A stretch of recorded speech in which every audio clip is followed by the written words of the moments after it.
Mesdames et messieurs, bonjour, chers frères et sœurs dans le Seigneur, maison de la foi, que la grâce de notre Seigneur Jésus-Christ soit avec vous, remplisse votre cœur. Je suis encore heureux en ce jour-là de pouvoir partager ce que le Seigneur me met à cœur avec vous dans le monde entier.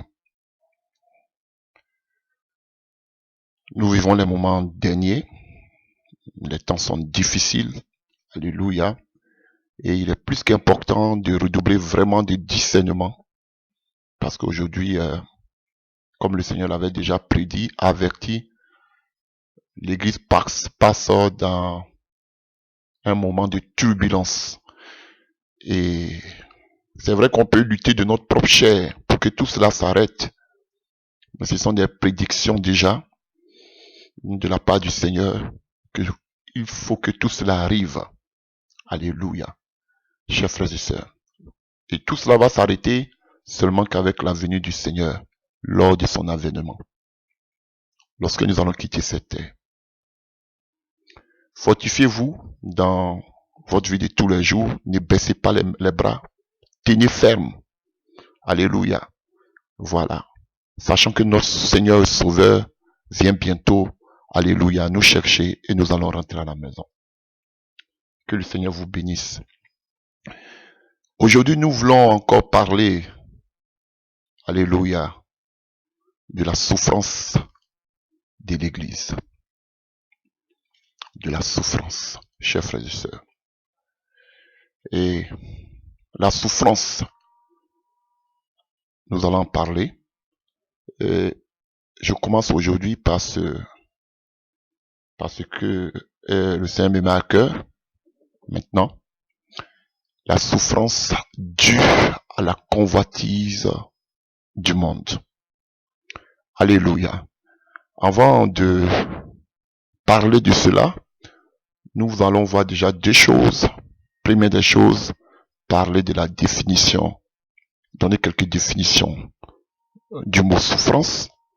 Et nous allons donner des exemples de souffrance, alléluia, dans la Bible.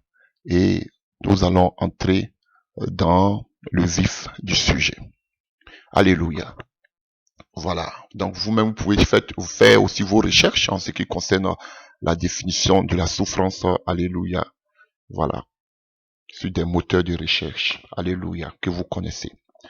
Alors, quand je prends quelques définitions, on nous dit que la souffrance, c'est le fait de souffrir, d'éprouver une douleur physique ou morale. Alléluia. Voilà. Donc, je prends voilà, d'autres définitions aussi.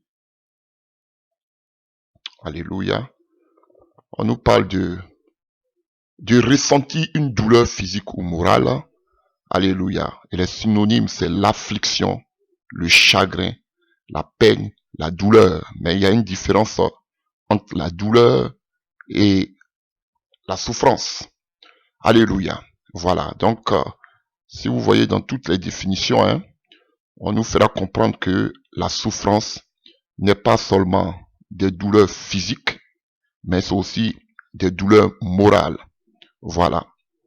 Chers frères et sœurs. Et la souffrance aussi, c'est le prolongement des douleurs. Alléluia. La souffrance, elle est la souffrance, ce sont des douleurs physiques et aussi morales. Alléluia. Et qui se prolongent. Voilà. Donc, des douleurs répétées, sans arrêt. Alléluia. Voilà, continuelles. Alléluia. Donc, ça rend l'âme malade. Alors que il y a plein de définitions, vous-même vous pouvez faire vos recherches. Alléluia. Voilà, je vais être précis, court, bref. Et la douleur, généralement, alléluia, elle se situe seulement qu'au niveau du corps. voilà, des pépins physiques, voilà, tout ce qu'on peut ressentir, voilà, des négatifs dans le corps, tels que les maladies et autres, alors que la souffrance ne touche pas seulement que le corps, le physique, mais la souffrance va un peu plus loin et affecte aussi l'âme. Alléluia. Voilà, rend l'âme aussi malade, chers frères et sœurs. Et, c'est le fait de souffrir de façon continuelle, la souffrance. Alléluia. Endurer des douleurs intenses, morales, physiques. Alléluia. À ne point en finir. Alors que la douleur, elle est plus orientée seulement que vers le corps physique. Alléluia. Mais la souffrance touche aussi l'âme. Voilà. La douleur peut être de courte durée. Alléluia. Mais lorsqu'on parle de souffrance, ce sont des douleurs interminables. Alléluia. Voilà. Qui n'affectent pas seulement que la santé. La douleur peut toucher seulement que la santé, mais la souffrance va au-delà seulement que alléluia, des douleurs physiques. Ça touche l'âme. Voilà, chers frères et sœurs. Voilà. Et il y a plein d'exemples de souffrance dans la Bible. Alors, je voudrais comprendre un texte, un passage, et vous allez bien comprendre ce que je veux illustrer. Alors, la première souffrance que nous voyons dans la Bible, nous le trouvons dans le livre de la Genèse. Écoutez bien ceci, ça résume tout ce que nous voulons enseigner ce soir ou ce matin. Voilà, nous le prenons dans le livre de Genèse, Genèse 3,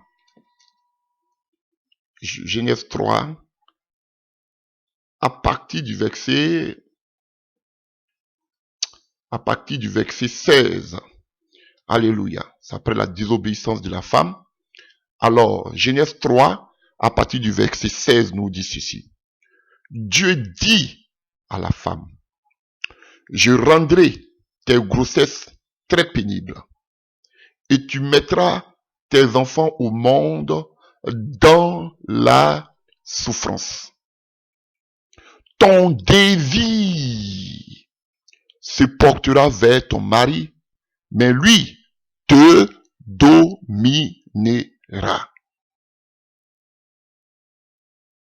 Alléluia. Voilà, l'homme est le chef, il n'est pas le dictateur. Voilà. Chers frères et sœurs, mais c'est pas ce qui me préoccupe. Il y a deux mots qui me préoccupent. La souffrance. Tu mettras au monde dans la souffrance et ton désir se portera vers ton mari, ton désir. Mais il, lui, te dominera. D'abord, frère, parlons de souffrance. Alléluia. Voici le premier type, ou bien la première notion de souffrance dans la Bible, dans la Genèse.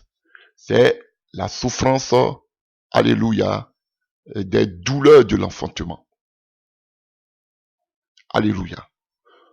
Toute femme dans le monde qui veut mettre un enfant au monde doit passer par ces douleurs. Tant que tu chercheras à enfanter, tu passeras par ces douleurs. Ce n'est pas une douleur qui arrive une seule fois dans la vie. Mais tant que tu chercheras à avoir des enfants, tu auras toujours des douleurs. Ce sont des douleurs interminables pour toutes les femmes du monde, jusqu'à ce que le monde s'arrête. Alléluia. Ce n'est pas seulement qu'une douleur physique, mais ce sont des douleurs aussi morales. Alléluia. Parce que quand la femme, comme le psalmiste nous le disait, quand la femme sait que déjà elle doit accoucher, elle est un peu anxieuse, elle a peur à cause des douleurs qu'elle doit subir. Et aujourd'hui, il y a plusieurs femmes aujourd'hui qui ne veulent pas accoucher de façon naturelle, alléluia, qui préfèrent des césariennes parce qu'elles ont peur des douleurs. Et à cause des douleurs, beaucoup sont mortes, beaucoup de femmes sont mortes en couche. On a un exemple aussi dans la Bible. Alléluia. On a l'exemple de Rachel, qui est morte en couche. Alléluia. La femme de Jacob. Voyez-vous? Donc, c'est pénible. À leur temps, il n'y avait pas d'anesthésie. Alléluia, je sais pas. Ou bien, voilà, pour faire peut-être pour procéder à des césariennes. Alléluia, chers frères et sœurs. Voilà, il y a un débat qui s'élève. Est-ce que le fait d'accoucher par césarienne, c'est un péché? Est-ce que une femme qui fait pas aujourd'hui entre les femmes, hein, c'est un tollé. Quand tu mets un enfant au monde par césarienne, on dit, ah, tu as péché, tu as été déchiré. Bon, ça, c'est le monde des femmes. Laissez-les discourir. Alléluia. Voilà. Donc, celle qui a accouché normalement, on dit, ah, celle qui est dans la volonté de Dieu. Mais généralement, parce que toutes les grossesses en Europe, c'est vrai, on permet à la femme d'accoucher par voie normale, par voie basse, comme vous-même vous le dites. Mais souvent, si on voit que ça complique, il y a beaucoup qui ont des complications qui sont obligées de passer par des césariennes. Alléluia. Mais à l'époque, les gens n'avaient pas cette opportunité. Donc, ça crée beaucoup de stress. Ça crée beaucoup de stress. À cause des douleurs, il y a d'autres femmes qui ne veulent même pas avoir d'enfants. Parce que, qu'elles pensent que elles doivent passer par, elles doivent mettre un enfant au monde. Quand elles pensent aux douleurs, déjà, elles sont stressées, elles ont peur.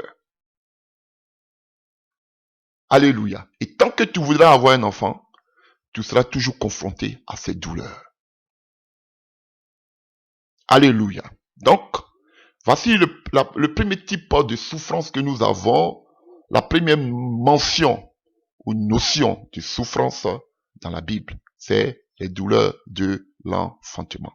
Que toute femme aujourd'hui, alléluia, éprouve lorsque elle veut mettre un enfant au monde. Alléluia. Demandons aux femmes qu'est-ce qu'elles en pensent.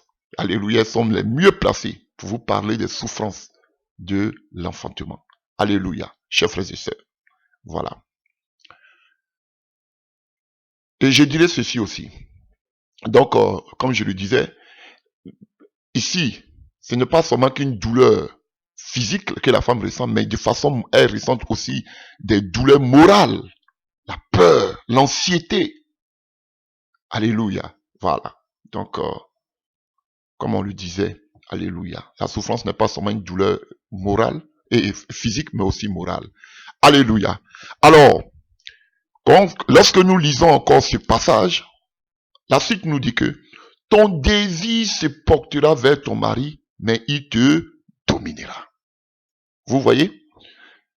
Vous voyez les paroles du Seigneur? Il y a les souffrances, et à côté des souffrances, il y a en même temps le désir qui accompagne. Et vous allez voir que, alléluia, dans toute la Bible, tous ceux qui se sont égarés de Dieu, c'est à cause du désir. Alléluia. Parce que le désir de la femme s'est tourné vers ce qu'elle voyait. Alléluia. Vers ce qu'elle entendait. La vue. Satan lui a proposé, elle a vu que c'était beau. C'était bon, si vous voulez, on peut le lire.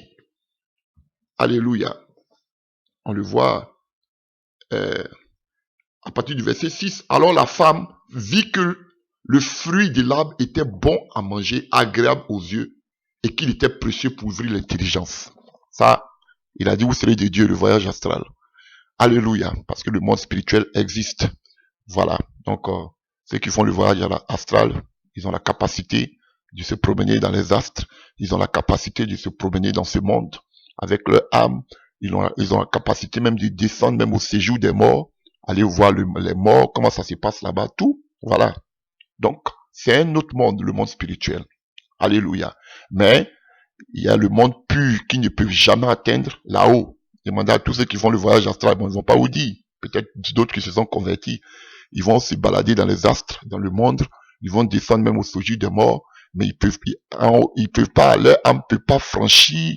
Il y a une barrière que leur âme peut pas franchir en haut. Parce qu'en haut, ils voient comme une barrière. Parce que là, maintenant, on a que ça, c'est le lieu.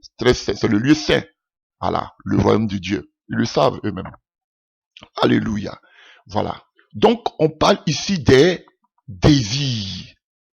son désir était tourné déjà depuis la Genèse vers le fruit. Ce qu'elle voyait, qui était agréable. Et elle s'est laissée dominer par sa convoitise. Vous comprenez déjà le thème. Elle s'est laissée dominer par sa convoitise. Alors le Seigneur lui dit, comme tu t'es laissé prendre par la convoitise des yeux, cette fois-ci, tes désirs vont plus se tourner vers ce genre de choses, mais plutôt vers ton mari, et il va dominer de toi. Parce qu'elle était dominée par sa convoitise. Alléluia. Et cela a amené, alléluia, la déchéance. Alléluia. Vous voyez. Donc, de la même manière, Dieu lui dit maintenant, tes désirs là vont se tourner vers ton mari. Et en tant qu'Église, notre désir doit se tourner vers le Seigneur. Mais comme la femme, au lieu que notre désir se tourne vers le Seigneur, l'Église aujourd'hui a tourné ses désirs vers le fruit, qui est agréable, joli à la vue, agréable à manger, la convoitise du monde. Et voilà comment, vous voyez, la vue, qu'on appelle la convoitise de la femme, a amené la souffrance dans le monde. Alléluia. On voit ici un autre type de souffrance. Alléluia. La mort. Il lui dit à Abraham, qu'on appelle à Adam. Alléluia. On voit, attendez que je cherche, il dit à partir du verset 14. Alors l'Éternel dit au serpent, puisque tu as fait cela, donc je cherche pour la femme, pour l'homme. Verset 17 de Genèse 3, il dit à Adam, puisque tu as écouté ta femme et que tu as mangé du fruit de l'arbre dont je t'avais défendu de manger, le sol est maudit à cause de toi. C'est avec beaucoup de peine que tu tireras la nourriture tout au long de ta vie. Il te produira des épines, des charbons, tu mangeras des produits du sol, où tu en tireras ton pain à la sueur de ton front, et d'où tu as été tiré, car tu es poussière et tu retourneras poussière. Vous voyez, voilà un deuxième type de souffrance, la mort, alléluia, du corps. Voilà où cela nous conduit. Et c'est la même image aujourd'hui avec l'Église. L'Église aujourd'hui, chers frères et sœurs, est tombée dans la mort spirituelle. À cause de quoi? À cause de la convoitise des yeux de ce monde. Et du coup, l'Église aussi tombe dans la souffrance. Et nous allons voir cela. Et cette souffrance est due au désir des hommes de l'Église qui est porté vers le monde, à la convoitise du monde. Alléluia. Vous comprenez déjà. Et nous allons voir, à cause des désirs que nous lançons vers les choses de ce monde, la mort est entrée. Avant de parler de ces désirs et de la convoitise, on va voir, alléluia, de façon spécifique, quelle est cette convoitise? Ici, on nous parle du fruit qui était agréable à manger. Alléluia, qui était beau à la vue. Mais on va voir dans ces derniers temps, quel est ce fruit aujourd'hui que l'Église a mangé, qui fait que l'Église est plongée aujourd'hui dans la mort spirituelle. Nous allons le voir. Alléluia. Nous avons vu que la femme a été dominée par ce qu'elle a vu. Et il a dit que tes désirs se tourneront vers ton mari, mais il dominera sur toi. Et il y a des thèmes grecs qui le disent. Il y a des bons désirs et il y a des mauvais désirs. Je vais vous montrer des exemples. Et ces mauvais désirs nous amènent la souffrance. Alléluia. Et nous allons voir cela. Et cette souffrance, cette convoitise de ce monde, les gens l'appellent aujourd'hui le message de la prospérité. Voilà. Comme la femme. Pour elle, c'était normal. Dieu a tout créé pour qu'on domine. Voilà ce qu'ils vous disent. Et cette convoitise Ils ont fait de cela un message diabolique qu'ils appellent la prospérité, l'abondance. C'est qu'aucun chrétien de la première ère n'a vécu, n'a prêché. Mais c'est ce qu'ils font aujourd'hui. Et c'est la question que je leur pose. Alléluia. Est-ce que les premiers chrétiens ont vécu la prospérité comme vous aujourd'hui vous l'enseignez? Église de Laodicée? Non. Mais ils veulent nous convaincre à tout prix que cela fait partie de l'évangile. Alors, mais pourquoi les premiers chrétiens qui sont notre exemple, notre miroir, pourquoi ils n'ont pas vécu cela? Parce que nous marchons dans les pas. Nous emboîtons les pas. Non. Vous avez plutôt tourné vos regards vers le monde, vers le fruit qui est agréable. Et voilà aujourd'hui, on voit l'état de l'église. Dites-moi, l'église est dans le réveil ou bien l'église est dans la mort? Et cela est dû à quoi? Répondez-moi. Regardez l'état de l'église dans le monde. Est-ce qu'il y a le réveil spirituel? Vous ne voyez pas que l'église est dans le chaos? Alléluia. Qu'il y a un problème? Regardez l'état de l'église. Vous dites qu'on juge. Vous dites qu'on n'a pas d'amour. Regardez l'état de l'église. Malgré tous vos milliards, tout ce que vous avez, vos grands bâtisses, où est le réveil? Est-ce que le monde, les grands de ce monde aujourd'hui sont touchés par l'évangile? Est-ce qu'aujourd'hui, le monde pleure sur ses péchés? Venez me le dire. Est-ce que l'église va bien? Sinon, si l'église ne va pas bien, c'est dû à quoi? Quel est le malaise? Vous ne voulez pas en parler. Mais tout ce que vous trouvez comme solution, la prospérité. Non, c'est parce que vous convoitez, vos désirs sont tournés vers le fruit de ce monde. Et vous avez mangé de ces fruits.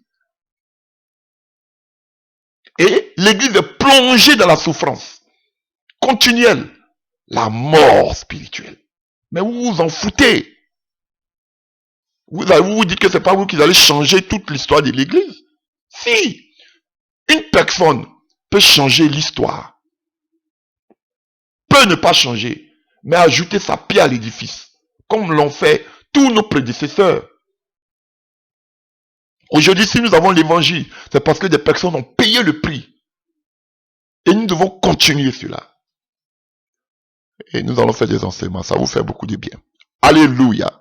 Donc, voici la première souffrance. Et nous voyons déjà qu'à côté de la souffrance, il y a le désir. Et Dieu, le Seigneur lui dit, ton désir va se tourner vers ton mari, il dominera sur toi. Donc, on est dominé par nos désirs et par nos convoitises. Si nos désirs sont tournés vers le Seigneur sera notre époux, il est l'époux de l'église et nous allons être dominés par le Seigneur. Mais si nos regards, nos désirs sont tournés vers, on est dominé par ce qu'on convoite. C'est comme ça. Et si tes yeux sont tournés vers ton mari, alléluia, il aura une autorité sur toi. Voilà pourquoi les fils de la rébellion parlent aujourd'hui de l'émancipation. Pour eux, l'émancipation, ils ne voient pas seulement l'égalité des chances dans ce qui concerne la vie active, mais on parle c'est-à-dire que dans la maison, personne ne commande, nous sommes égaux. C'est pas possible. Dans la maison, c'est l'homme qui est le chef. Vous voyez, l'homme est toujours rebelle. Il veut aller contre cette parole. Dieu a fait l'homme et la femme, mais l'homme demeure le chef, pas le dictateur. Alléluia. Mais il préfère les lois occidentales. Alléluia. Et souvent même dans ces lois occidentales, la femme même prend de l'ascendance sur l'homme. Voilà, parce que quand vous êtes en Occident, toutes les lois sont en faveur des femmes et des enfants. Et beaucoup de femmes, même des chrétiennes, acceptent ce genre de choses. On ne dit pas que l'homme doit écraser la femme, mais l'homme est le chef. Parce que tes désirs sont tournés vers ton mari, mais il aura de l'ascendance sur toi. C'est de la même manière que nous allons voir cet enseignement. La convoitise dans laquelle s'est vautrée l'église, c'est qu'aujourd'hui l'église est dominée par ce monde. Au lieu d'impacter le monde, c'est le monde qui impacte l'église aujourd'hui, puisque le monde même est dans l'église. Et ce sont ces dirigeants païens qui donnent aujourd'hui des ordres à l'église, et l'église aujourd'hui accepte. Voilà. Aujourd'hui, le mari homosexuel qui était proscrit dans la Bible, qui était interdit dans la Bible aujourd'hui, les grands de ce monde disent que l'église doit accepter ce mariage. Mais l'église aujourd'hui accepte. En disant que, voilà, il faut respecter les autorités, c'est l'autorité qui a dit. Et aujourd'hui, on voit des pasteurs qui célèbrent des mariages homosexuels. Ça existe. Et ça, on ne doit pas dénoncer. Alléluia. Voilà. Un exemple parmi 1000. Donc, il y a plusieurs sortes de douleurs. Alléluia. Nous avons mentionné la douleur, les douleurs de l'enfantement. Alléluia. Il y a aussi des maladies. On a vu que beaucoup de personnes sont tombées malades. Alléluia. Voilà, dans la Bible. Et nous avons aussi la maladie, hein, comme j'ai dit. Nous avons aussi, alléluia, mort. Même si beaucoup disent que la mort, c'est beaucoup pour ne pas souffrir. Ils préfèrent se donner la mort. Alléluia. Aujourd'hui, on parle d'euthanasie. Alléluia. Ils préfèrent se laisser mourir, chers frères et sœurs. Mais, regardez, quand les gens arrivent à un âge un peu avancé, tout le monde, ceux qui n'ont pas d'expérience, ont peur. Ils pensent que c'est en faisant des bonnes œuvres. Et ça s'est fait partout en Europe. Hein. Alléluia. Vous voyez que ceux qui sont en âge avancé, ils pensent que c'est en donnant tous les biens qu'ils vont hériter la vie éternelle. Voilà. Chers frères, ils sont en faisant beaucoup de biens. Donc, ils ont peur. Ils ont l'anxiété parce qu'ils ne savent pas ce qui vient après la mort. Beaucoup sont dans l'incertitude. Voilà. Donc, ce sont des douleurs morales. Ce n'est pas seulement que physique, mais c'est moral. Il y a la souffrance interne. Voilà. C'est vrai que on veut mettre arrêt à nos douleurs physiques, mais la douleur morale, elle demeure, elle perdure. Alléluia. Voilà. Et Jésus aussi nous a donné aussi quelques indices en ce qui concerne la souffrance. Alléluia. En Matthieu, hein, par exemple. En Matthieu 24, par exemple, à partir du verset 4, Matthieu 24, verset 4, Jésus leur répondit, faites bien attention que personne ne vous séduise, ne vous induise en erreur, car plusieurs viendront sous mon nom en disant, je suis le Messie, et ils tromperont beaucoup de gens. Vous entendrez parler de guerre et de menaces de guerre. Donc les guerres, ce sont des douleurs interminables. Parce que la guerre laisse beaucoup de séquelles morales, physiques. Alléluia. Voilà. Les bombes atomiques ont été lancées à Nagasaki et Hiroshima. Aujourd'hui, voilà, il y a des séquelles aujourd'hui. Par exemple. Alléluia. Chers frères et sœurs. Donc, les guerres créent des souffrances. Il y a beaucoup qui sont amputés. Et il y a des personnes aujourd'hui, alléluia, beaucoup de personnes sont mortes. Alléluia, qui ont été intoxiquées. Voilà, qui n'arrivaient même plus à respirer. Il y a beaucoup de choses, des séquelles, des lésions que cela a créé aujourd'hui. Non seulement corporelles, mais aussi, alléluia, le trouble psychique. Alléluia. Donc, voilà des exemples que Jésus nous donne de souffrance. Et lui-même, il le dira à la suite. Attention, ne vous laissez pas troubler par ces nouvelles, car cela doit arriver. Mais il ne sera pas encore la fin. En effet, on verra se dresser une nation contre une autre nation. Un royaume contre un autre royaume. Vous voyez, il parle des guerres, des conflits. Il y aura des famines. Vous voyez, des famines. Donc, la faim. Un homme qui a faim n'est pas un homme libre.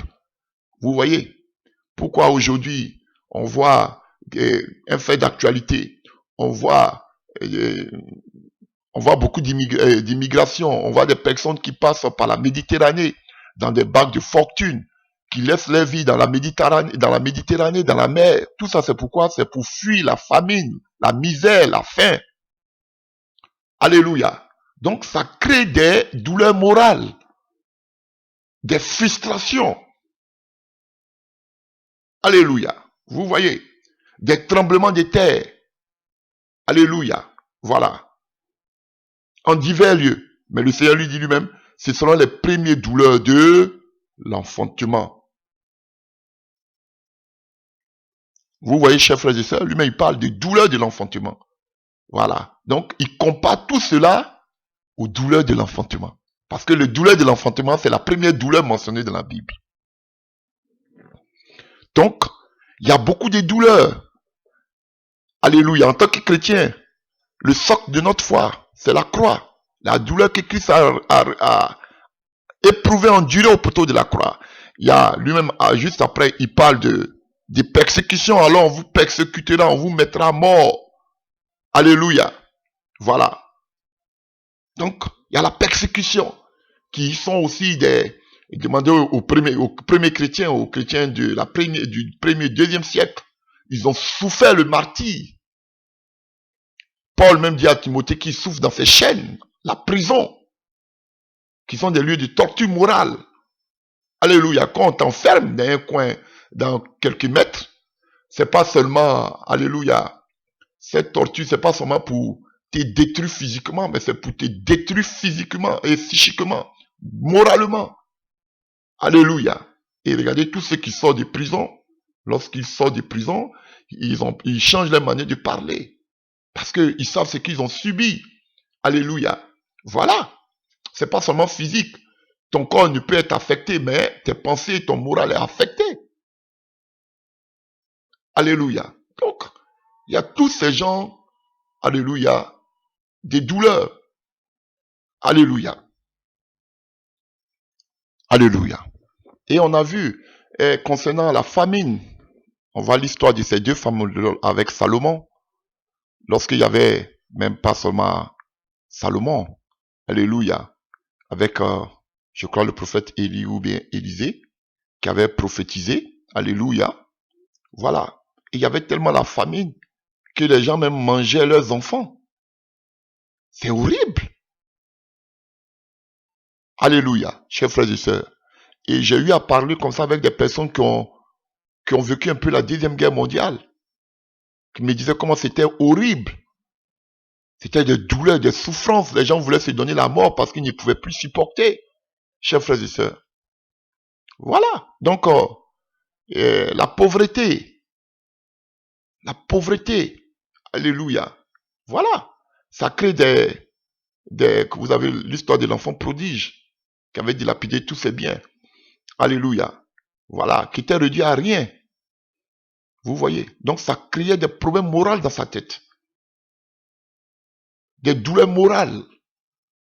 Voilà. Donc, ne sautez pas là-dessus. Voilà pourquoi Paul nous a donné le remède. Alléluia. Comme notre Seigneur Jésus. Cherchez à faire quelque chose. Cherchez à travailler. Voilà. Face à la pauvreté, c'est le seul remède. C'est pas la magie. Cherchez à avoir un petit boulot. Cherchez à travailler. Paul même a travaillé. Jésus, même notre Seigneur que nous suivons, il a travaillé. C'est vrai, il y a des temps où on peut arriver en plein temps, comme on le dit dans notre jargon. Voilà. Mais Jésus est fidèle. Si tu as réellement appelé, lui-même, il va ouvrir des portes pour que tu sois soutenu. Voilà ce que je dis. Voilà. Ce n'est pas d'entrer maintenant dans des sectes occultes, dans des pactes. Alléluia. Voilà, pour avoir qu'on appelle des biens. Alléluia. Qui proviennent des sectes qui vous financent. Et vous dites dit que c'est Dieu qui vous bénit. Non, on n'est pas dupe. Arrêtez cela. Voilà ce que nous disons. Alléluia. Voilà. Prenons maintenant la parabole du semeur que vous connaissez tous. Luc 8, à partir du verset 11. Luc 8, à partir du verset 11. Vous allez comprendre quelque chose. Voici ce que signifie cette parabole. La sémence, le sperma. Alléluia. C'est la parole de Dieu. Alléluia. Voilà. Donc, la sémence, c'est la parole de Dieu. Ceux qui sont le long du chemin, ce sont ceux qui attendent, puis le diable vient et enlève de leur cœur la parole de peur qu'ils croient et soient sauvés. Alléluia. Ceux qui sont sur le roc, ce sont ceux, oui, lorsqu'ils entendent la paix qui est tombée parmi les épines, ceux qui, ayant entendu la parole, s'en vont et la laissent étouffée. Alors que les autres, les deux cas qu'on a vus, alléluia, on ne nous parle pas de fruits. Alléluia. Mais les soucis, les richesses de ce monde, les plaisirs, vous dites que le fait d'avoir d'avoir établi des églises dans le monde, ou bien d'avoir des grands bâtisses, ou bien d'avoir 40 ans de ministère veut dire que tu es arrivé à la maturité. Qui vous dit ça? Qui vous dit que c'est ça on appelle la maturité? Qui vous dit que c'est ça la maturité? Alléluia. Voilà. Donc, des gens comme ça ne peuvent pas approcher la prospérité, les plaisirs de ce monde, la richesse, et vous dire qu'ils sont matures, parce qu'ils ont 40 ans de ministère. Nous, on a l'expérience. Alléluia. J'arrive bientôt. Pour moi, l'homme le plus mature, écoutez-moi bien. Alléluia. Vous voulez que je vous parle de quelqu'un qui est mature? On remarque, on voit un homme mature par la dimension de la souffrance qu'il endure pour l'évangile. Vous voulez que je répète? Un homme mature, et je vais vous montrer ça dans l'évangile. Un homme qui est arrivé à la maturité, c'est quelqu'un, alléluia, qui a enduré les souffrances pour l'évangile. Voici un homme qui est arrivé à la maturité. Je vous parlerai de ça. C'est pas construire des bâtiments, avoir des succursales pour que vous appelez, je sais pas, églises locales et autres. Alléluia, dans le monde entier. C'est pas plus de 40 ans de ministère qui dit que tu es mature. C'est du n'importe quoi, excusez-moi pour le thème. Mais un homme nature, dans l'évangile, selon la parole de Dieu, c'est quelqu'un qui endure les souffrances pour l'évangile. Voici la maturité spirituelle. C'est pas parce que tu as fait l'œuvre pendant que tu as commencé l'œuvre pendant que tu étais jeune jusqu'à tu as les cheveux blancs. Et puis tu prêches à ton âge encore, tu prêches prospérité. Tu prêches voyage astral. Et tu dis que tu es arrivé à la maturité spirituelle. C'est la stupidité. Excusez-moi. Je n'incite personne. Voilà. Parce qu'on ne peut pas commencer comme ça pour terminer comme ça. Alléluia. Vous voyez, il parle de fruits. Pareil comme nous avons vu en Genèse. Le fruit, elle a vu que c'était agréable. Et ces gens ne peuvent pas arriver à maturité. Parce que les soucis du monde étouffent la parole. Effectivement. Voici des gens aujourd'hui qui ne vous prêchent plus la sainteté, la sanctification, qui ne vous prêchent pas aujourd'hui qu'on appelle le retour du Seigneur, qui ne vous annonce plus aujourd'hui. Ils ont dilué la parole de Dieu, qui ne vous prêchent plus le Saint-Esprit, qui ne vous prêchent plus qu'on appelle la vie éternelle, ça ne les intéresse pas. Ils ont les soucis du monde. Et ils ont caricaturé pour dire que c'est l'abondance, la prospérité qui vient de Dieu. Ils sont des fils de maman, des fils du diable. Quelle que soit qu'on appelle, les éloquences, quels que soient les temples. Vous n'êtes pas des serviteurs de Dieu. Je vous dis, je ne vous respecterai jamais. Parce que vous n'êtes pas des serviteurs de Dieu. Ça là, ça ne m'épate pas. Vos voyages, vos conférences, vos thèmes, vos salles, ça ne m'épate pas. Celui qui m'épate, c'est les Paul. C'est les serviteurs de Dieu, comme les Kakou, qui ont enduré des souffrances jusqu'à la mort. Voici des vrais serviteurs de Dieu. Jusqu'à aujourd'hui, on parle de cet homme. Mais vous là, vous allez mourir comme le vent. On va vous oublier. Parce que vous n'êtes pas des serviteurs de Dieu. Vous n'êtes pas des serviteurs de Dieu. Alléluia. C'est le vent. Voici les Kibiyosh aujourd'hui, ils sont morts là. Qui parle encore d'eux? C'est comme ça que vous serez effacés. On va même plus se souvenir de vous. Alléluia. Même la femme prostituée qui est venue essuyer les pieds de Jésus, jusqu'à aujourd'hui, on parle d'elle. Mais vous là, vous allez construire des temples dans tout le monde entier, mais on ne parlera même pas de vous. C'est fini. Qui parle encore de Samba qui est parti? Qui parle de lui? C'est comme ça on va vous oublier, parce que vous n'êtes pas des serviteurs de Dieu. Mais ceux qui sont de Dieu, vous avez combattu Kakou jusqu'il est mort, mais aujourd'hui on parle de lui. Tout le monde le regrette, parce que c'était un véritable roi de Dieu. Mais vous allez passer, on va dire, il était, en passant. C'est comme ça. Aujourd'hui, nous souffrons. Mais lorsque nous allons quitter cette terre, on va dire certainement, il y avait un homme de Dieu, comme Jésus. Certainement, il était vraiment le Fils de Dieu. Pourtant, il venait à peine de souffrir à la croix. Mais vous, là, on va vous oublier. Les Mans Monroe, tout cela. Qui parle d'eux aujourd'hui encore? C'est Billy Graham, là. Qui parle d'eux? Qui parle d'eux aujourd'hui? Vous avez dit non, on ne veut pas faire de l'idolâtrie. Non, mais on parle aujourd'hui de Paul. Parce qu'ils ont marqué les générations. Parlez pas. Mais vous là, qu'est-ce que vous avez amené dans le monde? Vous, des temples. C'est pas ça. Comment vous avez impacté le monde? Par la prospérité. Vos messages subliminaux là. Vos messages du développement personnel. Mais Dieu va effacer votre image de la mémoire collective. On va vous oublier, mais on va même pas parler de vous. Quelles que soient vos prédications que vous avez sur Internet. C'est Dieu qui va le faire. On combat pas l'œuvre de Dieu. On combat pas l'évangile. À la vue des hommes, vous paraissez pour des serviteurs de Dieu. Mais Dieu, il est supérieur à la mentalité humaine. Il va effacer vos noms là des pensées collectives de tout le monde. Parce que vous n'êtes pas des serviteurs de Dieu.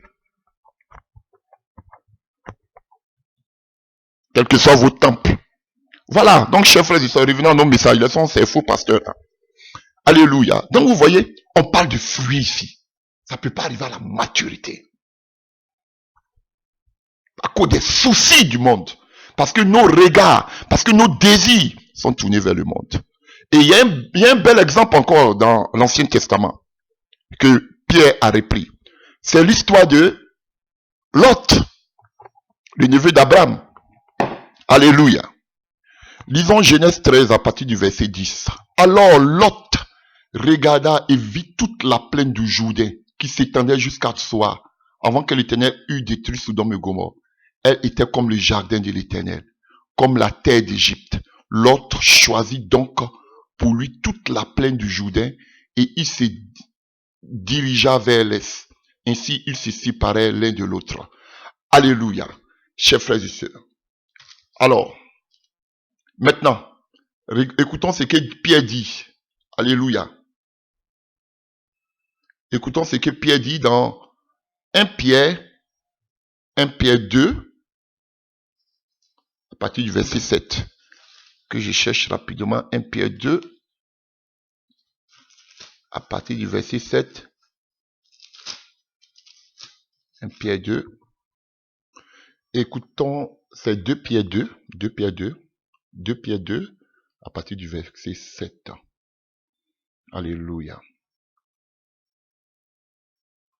Alléluia, lisons. 2 Pierre 2 à partir du verset 7. Il a délivré Lot, cet homme juste, qui était consterné par la conduite immorale des habitants débauchés de ces villes. Car, en les voyant vivre et en les entendant parler, cet homme juste qui vivait au milieu d'eux était tourmenté jour après jour dans son cœur intègre à cause de leur agissement criminel. Alléluia. Vous voyez, ici, c'était des débauchés parce qu'ils étaient plongés dans l'homosexualité.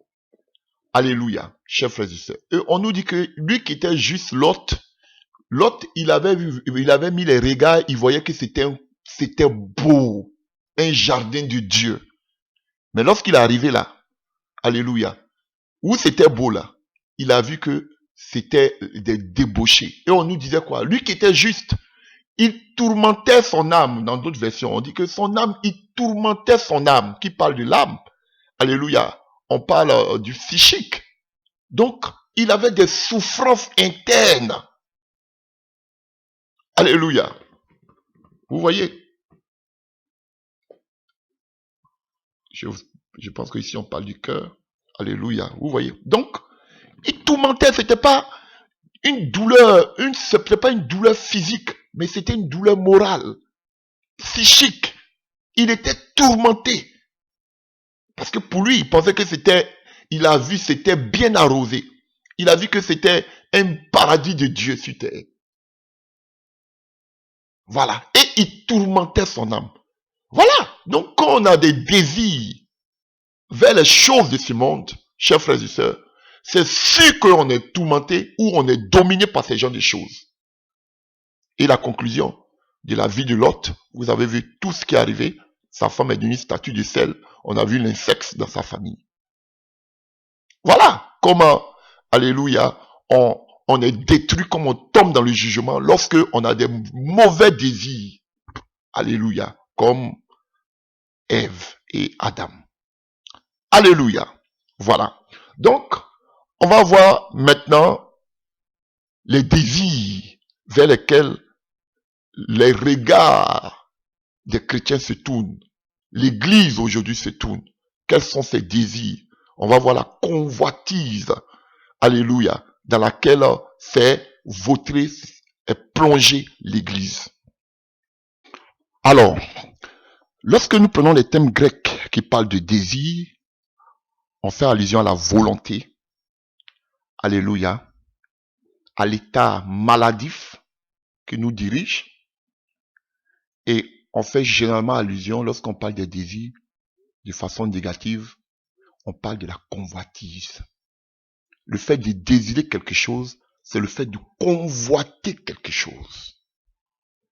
Donc Ève, elle convoitait. Alléluia. Et le thème encore va plus loin.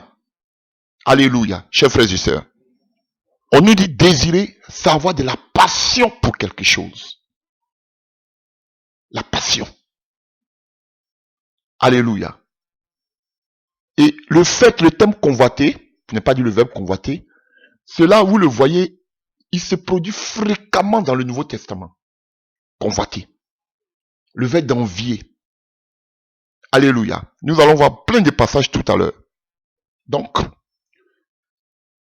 désirer, c'est, alléluia, c'est tourner, c'est diriger son âme, ses pensées vers quelque chose. Et on nous dit, convoiter, c'est avoir soif. Avoir soif de quelque chose. Alléluia. Et quand, alléluia, vous voyez dans toute la Bible, lorsqu'on parle de convoitise dans le Nouveau Testament, on fait allusion généralement à la cupidité. À la cupidité. Lorsqu'on parle de convoiter, quand on parle de désir dans le Nouveau Testament, vous allez voir que généralement on parle des choses de ce monde, mais en général, alors de façon générale, mais de façon spécifique, alléluia, on fait allusion à la cupidité, l'amour de l'argent dans le Nouveau Testament. Alléluia. Et quand on prenait le mot comme ça grec oresix, alléluia. Lorsqu'on parle du désir, on fait allusion à la luxure. Alléluia, la luxure, la cupidité et à l'homosexualité que vous trouvez dans Romains 1, verset 27. Alléluia. Si vous voulez, on peut le lire. Romains 1, verset 27. Les hommes de même délaissent les rapports naturels avec le sexe féminin, se sont enflammés de désir. Vous avez compris? De désir. Voilà. On parle de ça ici. À Romains 1, verset 27. Ils se sont enflammés de désir, de faux désirs.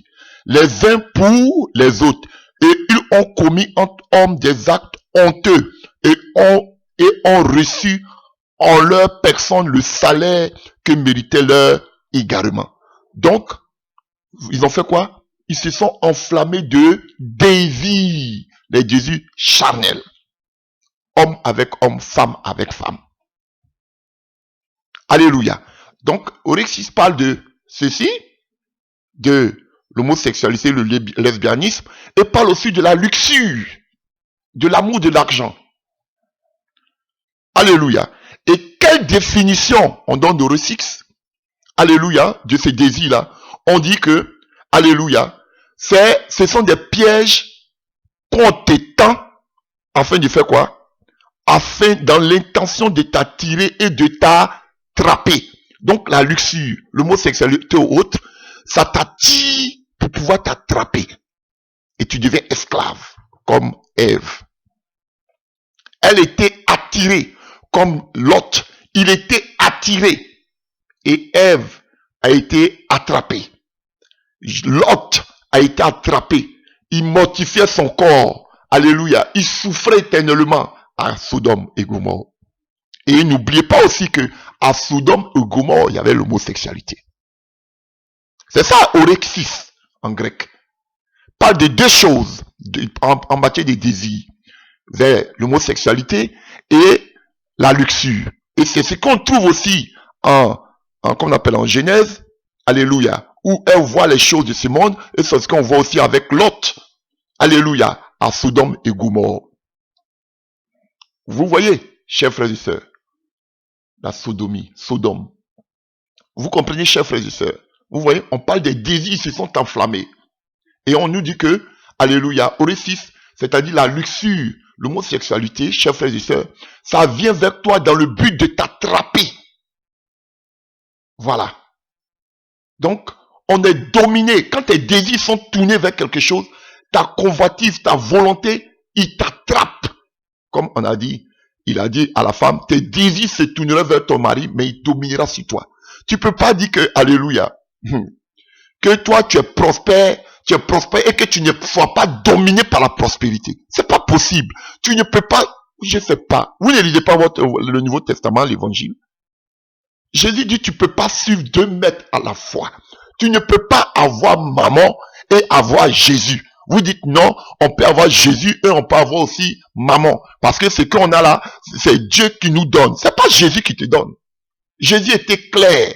Il n'a pas dit que ça se rejoint. Il dit, mais ça s'accompagne. Non, il dit, c'est pas possible. Vous, l'église de la Odyssée, vous dites que c'est possible. Voilà le problème, le dilemme dans lequel l'église se trouve aujourd'hui. Alléluia. Donc, tous ceux qui courent vers les choses de ce monde, ils s'égarent. Alléluia. Celui qui aime les choses de ce monde est ennemi du monde et de Dieu. Et ils vous disent non, on peut avoir Dieu et avoir toute la gloire. C'est pas possible. Ils vont vous aller vous parler d'Abraham. Est-ce qu'Abraham c'est la même dispensation? Alléluia, chers frères et sœurs. Vous voyez comment on s'égare? Donc, la définition de Récis qui parle du désir parle de 2 choses. Il parle de l'homosexualité, les désirs qu'on vient de lire en Romains 1, verset 27, qu'on voit aussi à Sodome et Gomorrhe. Et il parle aussi de la luxure, de l'amour, de l'argent. Et on va voir des exemples. Et cela, tu peux pas dire que tu aimes ces genres de choses et que tu peux avoir autorité sur ces genres de choses. C'est faux. Ça va te dominer. Ça va te dominer. Alléluia. Alors, alléluia. Vous parlez d'adultère. Alléluia. C'est ce que vous connaissez. Adultère. Adultère. Adultère. Alléluia. Mais vous parlez jamais de convoitise. Quand vous prenez l'Ancien Testament comme dans la Nouvelle Alliance, si vous voulez, comme dans l'Ancienne Alliance, même dans l'Évangile, la convoitise est au même pied d'égalité que le maître. Ça, vous n'en parlez pas. Hein? Alléluia. La convoitise, alors que lorsqu'on parle de convoitise, on parle des désirs. Dans le Nouveau Testament, lorsqu'on parle des désirs, des mauvais désirs, parce qu'il y a de bons désirs, je peux vous les montrer, je vais vous montrer quelques exemples. Lorsqu'on parle des désirs négatifs, on a deux exemples de désirs. On parle de l'homosexualité et on parle de la luxure, de l'amour, de l'argent. On ne met pas l'amour de l'argent dans, alléluia, dans le désir, dans le bon désir. On met l'amour de l'argent, on met le fait d'avoir la luxure, l'argent, l'abondance que vous dites là, on met ça dans le désir négatif. Oresix, c'est le mot grec qui en parle. On met ça dans le, alléluia, dans le désir négatif. Et quand vous prenez Exode, par exemple, qui parle des 10 commandements, prenons par exemple à partir d'Exode 20, à partir du verset 13, Exode 20, verset 13, tu ne commettras pas de meurtre, tu ne commettras pas d'adultère, tu ne commettras pas de vol, tu ne porteras pas de faux témoignages contre ton prochain. Alléluia. Écoutez, tu ne convoiteras pas la maison. Ça faisait partie des 10 commandements. Convoiter le monde. Regardez ce qu'on doit, on ne doit pas convoiter. Tu ne convoiteras pas la maison de ton prochain. Tu ne convoiteras ni la femme, ni son serviteur, ni sa servante, ni son bœuf, ni son âne, ni rien qui lui appartient. Aujourd'hui, vous convoitez tout ce que les autres ont. Vous convoitez ce que le monde a. C'est la convoitise au même pied d'égalité que le meurtre, que l'adultère. La convoitise du monde. Ça faisait partie des 10 commandements. Alléluia. Parce que Dieu savait que quelqu'un qui porte ses désirs, qui convoite, alléluia, il devient esclave de ce qu'il convoite. Ah oui. Voilà pourquoi aucun cupide n'héritera du royaume des cieux. Aucun. Alléluia. Voilà pourquoi. Alléluia. Jésus parle de la convoitise.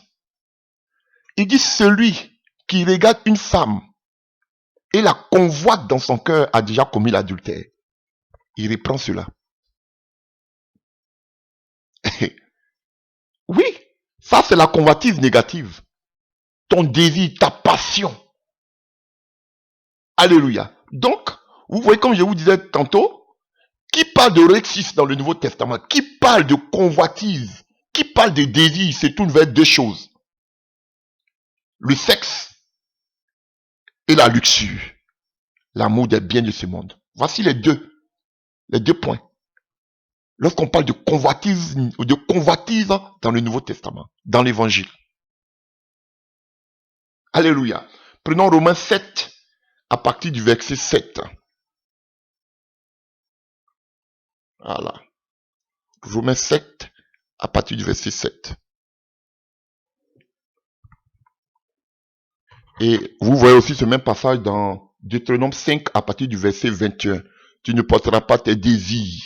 Voilà. Vous avez compris? Tout à l'heure, en Exode 20, on a parlé tu ne convoiteras pas. En Exode 20. Et en Deutéronome 5, à partir du verset 21, on dit tu ne porteras pas tes désirs. Donc qui parle de convoitise parle de désir. Qui parle de désir parle de convoitise. Vous avez vu, c'est ce que je vous expliquais tout à l'heure. En Exode 20, on parle de tu ne convoiteras pas. En Deutéronome 5, on parle de tu ne porteras pas tes désirs. Alléluia. Sur la femme de ton prochain, tu ne convoiteras pas maintenant la maison de ton prochain, ni son champ, ni son serviteur, ni sa servante, ni son bœuf, ni son âne, ni rien de ce qui lui appartient. C'est un péché aussi. Vous parlez d'adultère, vous parlez de maître, mais le fait de convoiter les choses de ce monde ou même de ton prochain, c'est un péché. Le fait de convoiter leur gloire, c'est un péché. Et vous appelez ça prospérité. Alléluia. Allons-y. En Romains 7, à partir du verset 7. Que dit maintenant? La loi se confond-elle avec le péché? Loin de là. Seulement, s'il n'y avait pas eu la loi, je n'aurais pas connu le péché. Et je n'aurais pas su ce que c'est que la convoitise. Alléluia. Si la loi n'avait pas dit, tu ne convoiteras pas, mais alors le péché, prenant appui sur le commandement, a suscité en moi toutes sortes de désirs mauvais. Car sans la loi, le péché est sans vie. Donc, Paul compare encore la convoitise au désir mauvais. Il n'y a pas de bonne convoitise. Toute convoitise est un désir mauvais.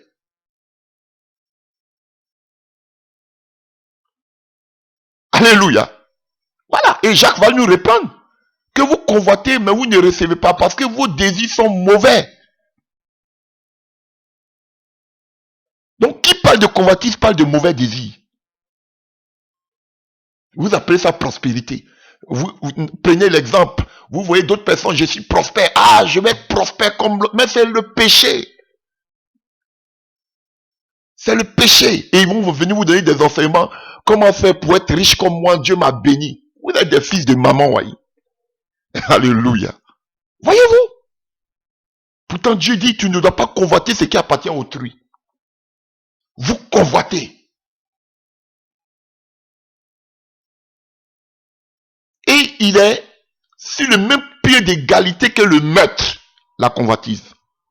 Il est sur le même pied d'égalité que, comment on appelle, que comment on appelle, l'adultère, la convoitise.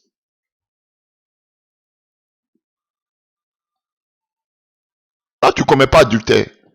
Mais tu as envie, l'envie, tu désires être prospère comme d'autres personnes dans ce monde. Mais tu pêches comme celui qui vit dans l'adultère. Pareil, tu pêches comme celui qui vit dans l'adultère. Donc, il y a de bons désirs. Voilà, le mot epithéméo en grec parle aussi de bons désirs. Il y a plusieurs mots qui parlent de désir. Alléluia. Donc, voyons, Matthieu 13, verset 17. Matthieu 13, verset 17.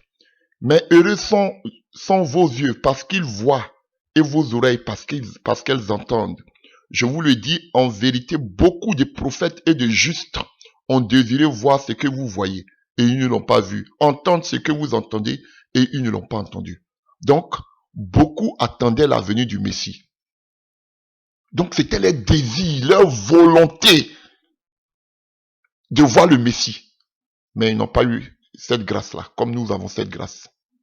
Donc, ça, c'est positif. Luc 22, à partir du verset 15, on voit Jésus, son dernier repas avec ses apôtres. Il dit quoi? Et Jésus leur dit, et les 12 apôtres avec lui, il leur dit, j'ai désiré vivement de manger cette Pâque avec vous avant de souffrir. Alléluia. Donc, c'était son désir pour la dernière fois de communier avec ses apôtres avant de souffrir sur la croix. Alléluia. Donc, voici un désir, un bon désir de Jésus. C'était sa volonté, son souhait. Un passage que vous connaissez, 1 Timothée 3 à partir du verset 1. Cette parole est certaine. Si quelqu'un aspire à la charge d'évêque, il désire une œuvre excellente. Alléluia. Donc, vous pouvez continuer. Donc, alléluia. On voit que les premiers prophètes de l'ancienne alliance voulaient voir le Messie. Ils désiraient, ils avaient la volonté de voir le Messie. Jésus avait la volonté, le désir de manger avec ses disciples avant de mourir. Paul dit que celui qui aspire à la charge d'évêque, c'est quelque chose aussi d'excellent. Vous voyez, ça, ce sont les bons désirs. Alléluia. L'auteur aux Hébreux dit dans Hébreux 6, à partir, on va lire des passages et puis on va s'arrêter là pour les bons désirs. Hébreux 6 à partir du verset 11. Alléluia. Alléluia. Car Dieu n'est pas injuste pour oublier votre travail et l'amour que vous avez montré pour son nom, ayant rendu et rendant encore des services aux saints. Nous désirons que chacun de vous montre le même zèle pour conserver jusqu'à la fin une pleine espérance, en sorte que vous ne vous relâchez point et que vous imitiez ceux qui, par la foi et la persévérance, héritent des promesses. Alléluia. Et puis on peut prendre un dernier passage en 1 Pierre. 1 Pierre 1 à partir du verset 12. 1 Pierre 1 à partir du verset 12. Voilà. Alléluia.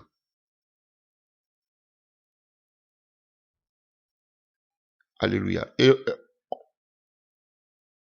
on parle des prophètes, comme Jésus l'avait dit. Pierre reprend ça aussi. Les prophètes qui ont prophétisé touchant la grâce qui vous était réservée ont fait de ce salut l'objet de leurs recherches et leurs investigations, voulant sonder l'époque et les circonstances marquées par l'Esprit de Christ qui était en eux et qui attestait d'avance les souffrances de Christ et de la gloire dont elles seraient suivies. Il leur fut révélé que ce n'était pas pour eux, mais pour vous, qui étaient les dispensateurs de ces choses, qui vous ont annoncé maintenant ceux qui vous ont prêché l'évangile par le Saint-Esprit. Donc, alléluia, on continue. Par le Saint-Esprit envoyé du ciel et dans lesquels les anges désirent plonger leur regard. Donc, ici, on a deux choses. Vous voyez? Donc, les premiers chrétiens, les premiers prophètes de l'ancienne alliance, ils désiraient savoir en quel temps le Messie allait venir. Alléluia. Même on dit les anges aussi, ils désirent cela. Ils plongent leurs regards, alléluia, dans l'évangile. Alléluia, chers frères et sœurs. Donc, voici les bons désirs que nous avons. Mais par contre aussi, il y a des mauvais désirs. Alléluia. On a des mauvais désirs. Alléluia. Qu'on appelle aussi la convoitise. Et généralement, on parle de cupidité. Lorsqu'on parle de désir, on parle de cupidité. Et avant d'énumérer même certains points négatifs, prenons 1 Corinthiens 10 à partir du verset 1.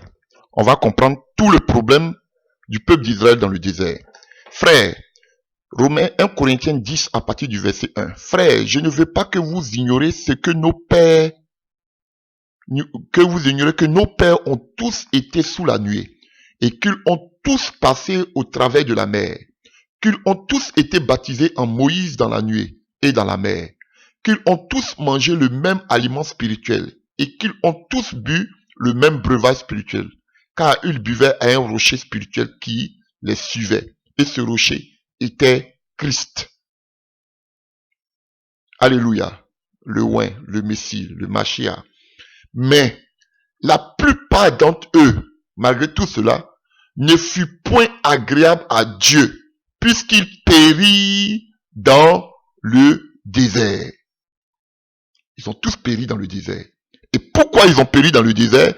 Le verset 6 nous donne la suite. Or, ces choses sont arrivées pour nous servir d'exemple, afin que nous n'ayons pas de mauvais désirs comme ils ont eu. Ne devenez point idolâtres comme quelques-uns d'eux. Alléluia. Selon qu'il est écrit, écoutez, le peuple s'assit pour manger et pour boire, puis ils s'élevèrent pour se divertir. Ne nous livrons point à l'impudicité comme quelques-uns d'entre eux s'y livraient, de sorte qu'ils tombaient 23 000 à un seul jour. Vous comprenez? On est toujours esclave de notre convoitise. Alléluia. Malgré qu'ils ont mangé le pain spirituel, ils ont mangé la manne, ils ont bu un breuvage spirituel, ils sont passés par la mer. Alléluia. Tout ce que lui-même il cite, la nuée qui les couvrait, malgré tous ces miracles-là. Alléluia. On dit ils ont péri tous dans le désert. À cause de quoi? À cause des désirs mauvais. Tout notre convoitise nous mène à la mort. La prospérité ne t'amène pas à la gloire. Ça t'amène, ça détruit. Il y a beaucoup de passages que je vais vous énumérer. Et je vous ai dit tantôt que lorsqu'on parle de convoitise, il y a deux choses. Alléluia. Il y a la gloire, la prospérité, qu'on appelle l'amour de l'argent, la luxure. Et la deuxième des choses, il y a le désir sexuel. Et voilà ce qui ici. On dit qu'ils se sont assis, ils ont mangé, ils ont bu, ils se sont divertis, ils se sont livrés à l'impudicité, à la débauche. Et qu'est-ce qui a suivi? Ils sont morts dans le désert en ces jours. Où il y a la convoitise, il y a la mort. Où il y a la convoitise, il y a l'esclavage. Ève a péché par la convoitise.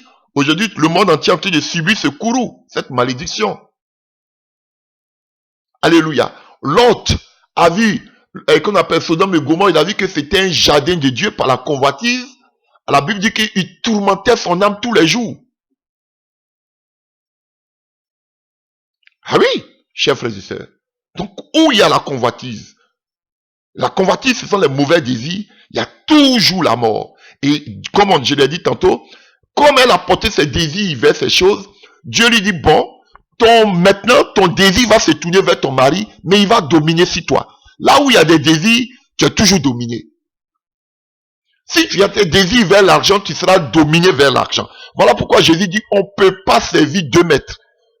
Tu seras esclave de un et tu ne seras pas esclave de l'autre. Un va dominer sur toi. Alléluia. Parce que quand tu as des désirs qui sont portés vers quelque chose, tu es possédé. Alléluia. Tu es contrôlé par cette chose. Et si vous voulez, ça est dans Matthieu 6, verset 24. Nul ne peut servir deux maîtres. Donc on parle de maître, on ne parle pas d'esclave. Et écoutez, car où il haïra l'un et aimera l'autre, ou il s'attachera à un et méprisera l'autre. Vous ne pouvez pas servir Dieu et maman. Donc Dieu et puis maman là, c'est deux maîtres. Le mec là, il dirige, il a l'autorité. Donc, on n'a pas dit que Dieu et maman sont des serviteurs. On dit que ce sont des maîtres. Donc, quand tu es sous un maître, alléluia, que fait le maître? Nous sommes faits comme des esclaves. Le maître t'impose son vouloir, sa volonté. Il te dirige. Il te dit ce que tu dois faire. C'est comme ça. Donc, Dieu est un maître, maman est un maître. Tu peux pas servir Dieu et à mettre ta maman. Tu peux pas avoir deux maîtres. Tu auras un seul maître. Si tu es sur le maître, Jésus-Christ, tu dois obéir à Jésus parce qu'il est ton maître. Si tu es sur maman, le Dieu de l'argent, tu vas aussi obéir à maman. On dit non, non, non. On peut en même temps être avec Dieu et en même temps être avec maman. Maman, c'est, alléluia, personnification de l'argent. Voilà. Ça passe pas. Vous dites, ça passe. L'église de la Odyssée. Ça va pas de pair. Vous dites non, non, non, non, non, ça va de pair. Voici ce que vous nous enseignez aujourd'hui. Voilà. Et si tu es avec la prospérité, c'est sûr que tu seras dominé par la prospérité. Non, on peut avoir la prospérité, mais avoir la crainte de Dieu, c'est la sorcellerie. C'est pas possible. Mais ces faux pasteurs d'aujourd'hui nous disent que c'est possible d'avoir la gloire et craindre Dieu. Mais regardez, on voit vos messages. On voit comment vous êtes corrompus. Alléluia. On va pas tout lire, mais Jacques nous explique ça mieux. Jacques 4, à partir du verset 2. À partir du verset 1. Jacques 4, à partir du verset 20. D'où viennent les luttes et d'où viennent les querelles parmi vous? N'est-ce pas vos passions qui combattent dans vos membres? Il appelle ça passion. Alléluia. Vous convoitez. Alléluia. Vous voyez, les passions là, la convoitise là, il appelle ça les passions. Voilà. Voilà pourquoi Paul dit qu'ils se sont livrés dans leur passion. Donc des convoitises, ce sont vos passions. Vos passions, pardon. Vos passions, pardon. Vous convoitez et vous ne possédez pas. Parce que qui convoite veut posséder. Vous êtes meurtrier et envieux. Donc qui convoite est envieux et est meurtrier. Parce qu'il veut prendre ce qui est à autrui, à son prochain. Pourtant, tu ne devais pas convoiter ce qui est à ton prochain. Alléluia. Et vous ne pouvez pas obtenir. Vous avez des oreilles, vous avez des querelles et des luttes. Et vous ne possédez pas. Donc, ce sont des querelles, des luttes en nous. Et c'est ce que je vous dis, la souffrance. Ce n'est pas quelque chose, ce n'est pas une douleur physique, mais c'est émotionnel, c'est moral, c'est psychique. Alléluia. Vous demandez, vous ne recevez pas. Parce que vous demandez mal. Dans le but de satisfaire vos passions. Écoutez maintenant. Adultère que vous êtes.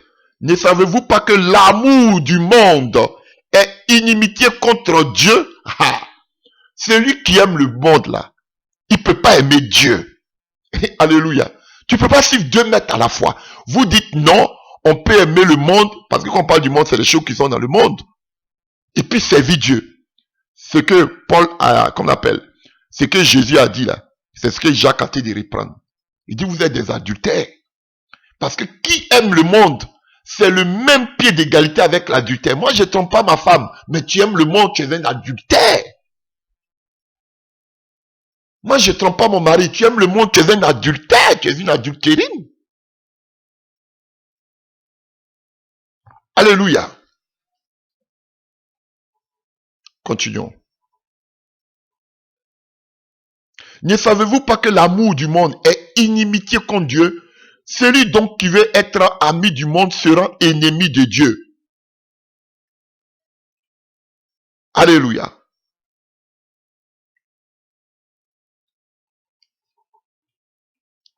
Voilà. Donc, no comment. Il y a encore beaucoup de passages. Voilà, chers frères et sœurs. Dit, on demande dans le but de satisfaire nos passions. Voilà. Ça crée des souffrances morales dans notre esprit. Les autres ont, je n'ai pas. Donc on est rempli d'envie, jusqu'à même on peut tuer comme Caïn. La jalousie. Parce qu'on veut posséder, on n'a pas. On veut prendre ce que l'autre a, on n'a pas. On devient des meurtriers. Jusqu'à il a dit des querelles au milieu de vous. Ça crée des querelles. Voici des souffrances. Et c'est pour cette raison, beaucoup sont entrés dans des sectes pernicieuses pour être financés. Alléluia. Pour avoir la gloire de ce monde. Pour avoir la renommée. Pour avoir le succès. Voilà. Pour satisfaire leur passion. Et ils sont esclaves. Parce qu'ils signent des alliances, des pactes. Et là, ils ne peuvent plus s'en sortir. Leur âme est liée pour l'enfer pour toujours. Alors, parce qu'ils veulent désirer, avoir. Donc, ils ont des souffrances continuelles. Ils sont esclaves des ténèbres, des démons. Qui leur disent ce qu'ils doivent faire. Et puis, ils sont obligés de le faire. Ils sont esclaves comme Lot. Alléluia. Malheureux qu'ils sont, qui va les délivrer? Tout simplement par cause de leur passion, leur désir. Ils sont devenus esclaves. D'autres même ont vendu leur âme au diable. Voilà comment on devient esclave. Comment on souffre à cause de notre convoitise. Vous voyez, je ne commets pas l'adultère, mais tu aimes le monde. C'est même pied d'égalité. Ça fait partie des 10 commandements. Convoiter là, vous pensez que ces petites choses, on a mis ça dans les 10 commandements. Dans l'Ancien Testament. Et Jésus même reprend cela. Paul le reprend. Jacques reprend. Tous les apôtres ont repris cela. C'est grave parce que la convoitise du monde t'éloigne de Dieu. Reprenons la parabole de semer à Marc 4 à partir du verset 19. Alléluia. D'autres reçoivent la sémence parmi les épines et ce sont ceux qui entendent la parole, mais en qui les soucis du siècle, la séduction des richesses, donc le souci, on ne parle pas de plusieurs soucis, hein? Alléluia. On parle des soucis, du siècle, la séduction des richesses et l'invasion des autres convoitises étouffent la parole et la rendent infructueuse. Alléluia.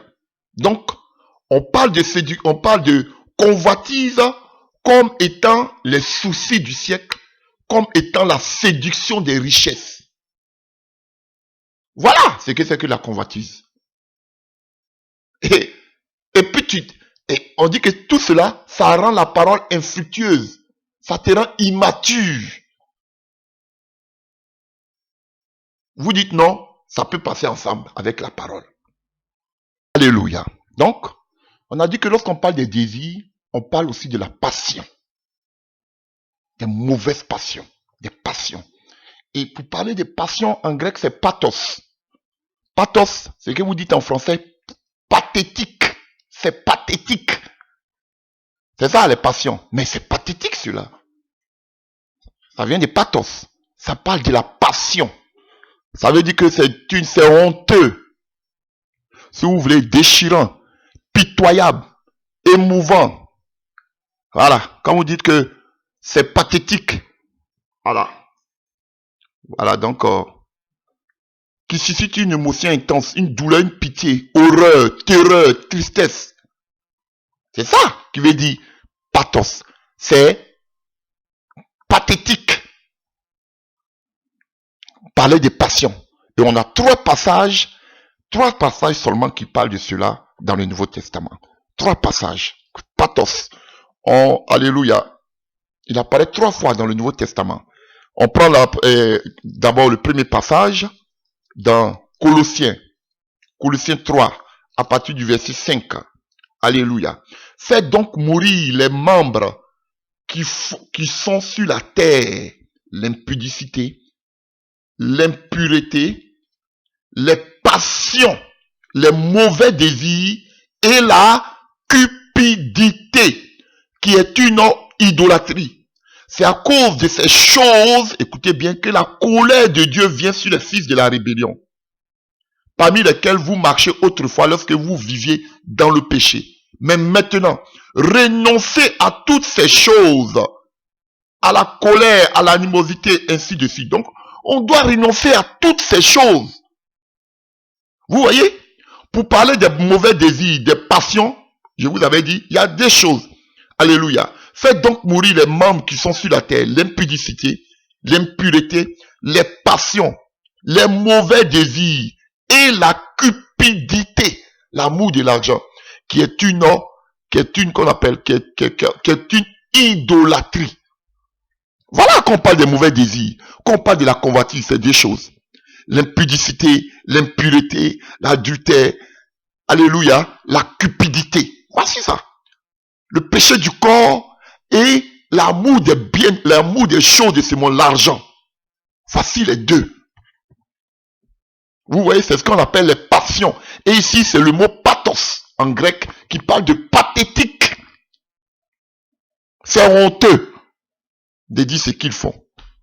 Et voilà, généralement, tous ces faux pasteurs, tous ces faux prophètes, vous allez voir que tous ces faux-là, ils sont dans ce genre de choses, si c'est pas le mot sexualité, qu'on appelle l'impudicité, l'adultère et autres, et puis ils sont quand même dans la prospérité.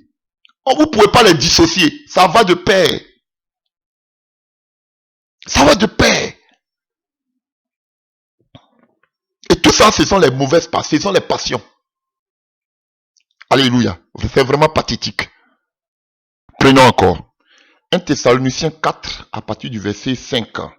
1 Thessaloniciens 4 à partir du verset 5. Voilà. Je prends à partir du verset 3. Ce que Dieu veut, c'est votre sanctification. C'est ce que vous absteniez. C'est que pour Dieu, en tant qu'enfant de Dieu, ce que Dieu veut, parce qu'on ne peut pas servir Dieu et maman. Pour Dieu, ceux qui ont pour mettre Dieu, alléluia, Jésus-Christ, ce que lui veut, c'est que nous nous sanctifions. C'est la sanctification. J'ai déjà fait l'enseignement sur la sanctification. C'est que vous vous absteniez de l'impudicité. C'est que chacun de vous sache posséder son corps. Alléluia. Son corps. Alléluia. Je continue. Posséder son corps dans la sainteté et l'honnêteté, sans vous livrer à une convoitise passionnée. Alléluia. Comme font les païens qui ne connaissent pas Dieu. Vous avez vu, chers frères et sœurs? Donc, on parle d'une, alléluia, font les païens qui ne connaissent pas Dieu. C'est que personne n'use envers son frère de fraude et de cupidité dans les affaires, parce que le Seigneur tire vengeance de toutes ces choses. Et vous voyez, partout où on parle de cela, on parle de la vengeance. Alléluia, chers frères et sœurs. Voilà, on tombe sur le jugement de Dieu pour ces genres de choses. Alléluia. Voilà. Donc, on parle ici, alléluia, de la passion de la luxure ou du désir. Alléluia. Patei epitimias. Alléluia. Alors, nous allons prendre notre passage encore, qui nous parle de patea atimias, dans Romains 1 à partir du verset 26, que je vous ai déjà dit. Romains 1 à partir du verset 26. Alléluia. On peut prendre à partir du verset 24. C'est pourquoi Dieu les a livrés à l'impureté selon les convoitises de leur cœur, en sorte qu'ils déshonorent. Donc, qui parle de convoitise, parle de passion. Qu'ils déshonorent eux-mêmes leur propre corps. Eux qui ont changé la vérité de Dieu en mensonge et qui ont adoré et servi la créature au lieu du Créateur, qui est béni éternellement. Amen. C'est pourquoi Dieu les a livrés, écoutez, à des passions infâmes. Alléluia. Car les femmes ont changé l'usage naturel en celui qui est contre nature. Et de même, les hommes abandonnant l'usage naturel de la femme se sont enflammés dans les désirs. Vous voyez, qui parle des désirs pour les uns les autres, comme étant hommes et hommes les choses infâmes. Donc, qui parle de convoitise parle des désirs, qui parle des désirs parle de passion. C'est les trois mots. Convoitise, désir, passion. C'est ce qu'on a entendu voir. Convoitise, désir, passion. Et tout ça, c'est pathétique. Alléluia, chers frères et sœurs. Et lorsqu'on parle de pathos, qu'on vient de choses, de pathétiques, ce qu'on vient de lire, ces 3 passages. Alléluia, on parle de l'état maladif de l'âme. Donc cette souffrance-là, ce n'est pas seulement corporel, mais ça touche aussi l'âme. Alléluia. Chers frères et sœurs. Donc, ce qu'on a vu tout à l'heure, ces 3 passages-là, alléluia, le pathos-là, il est l'état dépravé de l'âme. Donc, c'est les pensées qui sont atteintes. Le cœur. Alléluia. D'où sort le mal. Donc, c'est de ce cœur dépravé-là, de l'âme dépravée, que jaillissent tous ces désirs infâmes, tous ces divers désirs. Alléluia. Et on a parlé encore de l'épithémie. Alléluia. Qu'on a vu tout à l'heure, ces désirs-là. Donc, lorsque l'âme est dépravée, est pathétique, alléluia, maintenant sort des mauvais désirs, de l'épithémie, qui est le besoin actuel. Alléluia, qui découle de cet état déchu de l'âme. Voilà pourquoi le Seigneur Paul nous a dit, gardez l'âme par-dessus tout, car c'est de l'âme que sort, c'est de nos cœurs que sortent les mauvaises pensées, les mauvais désirs. Alléluia. Voyez plutôt en Proverbe 4, à partir du verset 23. Alléluia, qui nous parle de cela, de garder notre cœur, car c'est de lui que vient la vie. Alléluia. Voilà, il est important que nous gardons nos pensées, nos cœurs. Parce que, alléluia, lorsqu'on parle du pathétique, du pathos, tout commence par l'âme. Alléluia. Notre cœur, nos pensées. Chers frères et sœurs, c'est de là. Voilà, alors que les douleurs, c'est physique. Et maintenant, lorsque notre âme est affectée, alléluia, maintenant rentre en ligne de compte ce qui c'est que le désir. Et le désir, c'est le besoin actuel. Alléluia. Mais tout commence déjà par l'âme. C'est important, chers frères et sœurs. Voilà. Alléluia. Alors, quand nous prenons Romains 7, à partir du verset 5, là maintenant on parle de la loi. Car lorsque nous étions dans la chair des passions, des péchés provoqués par la loi, agissaient dans nos membres de sorte que nous portons des fruits pour la mort.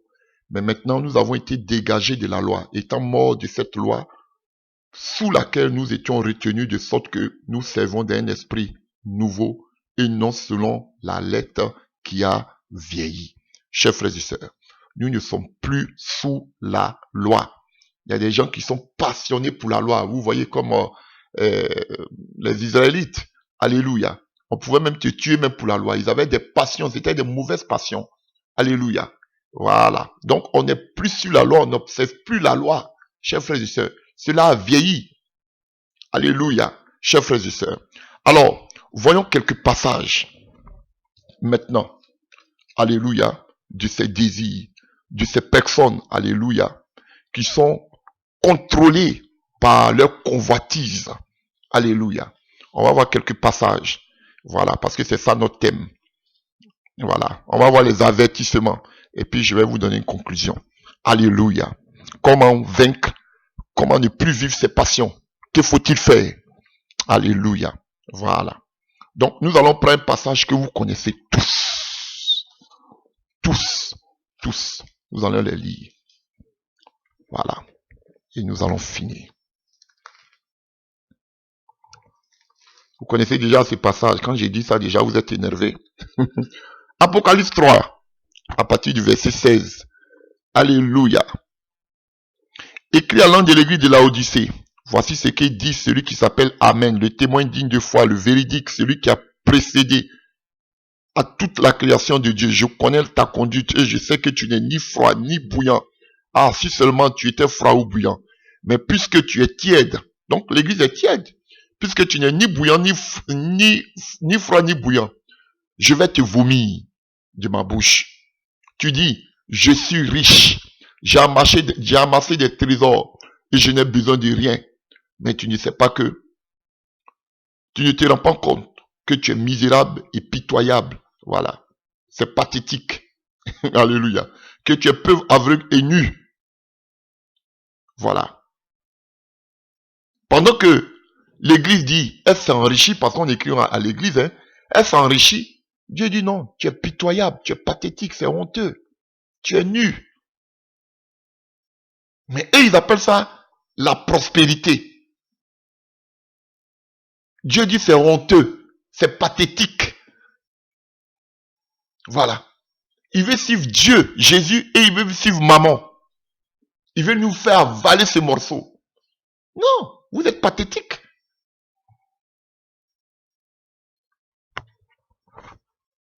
Prenons Jude. Jude 1, verset 11. Malheur à ceux qui ont marché sur les traces de Caïn, car par amour du gain, ils sont tombés dans la même erreur que Balaam. Ils ont couru à leur pète en se révoltant comme Corée. Les présences troublant vos rébats, ainsi de suite. Vous voyez, à cause de l'amour du gain, de l'appât. Caïn, Corée, Balaam. Vous voyez, tous ceux qui aiment ces gens de ce monde, les choses de ce monde-là, regardez leur fin. Regardez tout ce qu'on a en train de lire. Ils ont tous mal fini. Tous mal fini. 1 Jean 2, verset 15 à 16. 1 Jean 2, verset 15 à 16. N'aimez pas le monde, ni rien de ce qui fait partie de ce monde. Si quelqu'un aime le monde, l'amour du Père n'est pas en lui. En effet, tout ce qui fait partie de ce monde, les mauvais désirs, alléluia, qui aime l'homme livré à lui-même, la soif de posséder et ce qui attire les regards et l'orgueil, qui inspire les biens matériels. Tout cela ne vient pas du Père, mais du monde. Ça c'est clair. Or, le monde passe avec tous ses attraits, mais celui qui accomplit la volonté de Dieu demeure éternellement. Alléluia. Voilà. Ça c'est nos commentaires. On va écouter simplement. Alléluia. 2 Pierre 2, à partir du verset 1. Autrefois, il y a eu des prophètes de mensonges parmi le peuple d'Israël. Il en sera aussi de même parmi vous. Ces enseignants de mensonges introduiront subtilement parmi vous des erreurs. Vous voyez, des hérésies qui mènent à la perdition. Ils régneront vous avez dit, de façon subtile. C'est pourquoi il faut avoir le discernement. Comme le serpent. Ils sont subtils. Ils régneront le maître qui les a rachetés et attireront ainsi sur eux une perdition soudaine. Donc il y a toujours une perdition. Toujours, tout ce qu'on lit, vous voyez qu'il y a perdition à la fin. Beaucoup de gens le suivront dans leur immoralité. Vous voyez, on parle d'immoralité. À cause de la voix de la vérité sera discréditée. La vérité n'est plus prêchée. Par amour de l'argent. On parle d'immoralité. Ici encore, on parle par amour de l'argent. Ils vous exploiteront avec des histoires à leur propre invention. Ouais, ils ont la rhétorique. Alléluia. Ils parlent bien. Vous voyez? Et on parle de condamnation. Vous pouvez continuer. Immoralité, amour de l'argent. Voilà ce que c'est la convoitise, les désirs et les passions. Alléluia. On continue. Ces apôtres que vous dites que vous voulez suivre les pas là. Nous, on mature les fondements là. Voici ce qu'ils sont en train de dire. Vous dites que oui, on doit être béni. Mais voici ces apôtres là. Les témoins oculaires. On ne sait pas quel évangile vous prêchez. Parce que c'est ce qu'ils ont prêché que nous, on doit suivre. Quel évangile vous tirez votre évangile? Prenons encore. 2 Pierre 2 à partir du verset 14. On va lire un peu. Alléluia. Ils ont le regard chargé d'adultère et d'un besoin insatiable de péché. Ils prennent au piège les personnes mal affermies. Ils n'ont plus rien à apprendre en ce qui concerne l'amour de l'argent. Ils sont sous la malédiction divine. Ah, vous voyez? Vous dites que c'est bénédiction. Pierre dit qu'ils sont maudits. Alléluia. Ils ont abandonné le droit chemin et se sont égarés en marchant sur les traces de Balaam, fils de Péor, qui aimait l'argent mal acquis, mais il a été rappelé à l'ordre pour sa désobéissance. C'est une ânesse muette qui, se mettant à parler d'une voix humaine, a détourné le prophète de son projet insensé.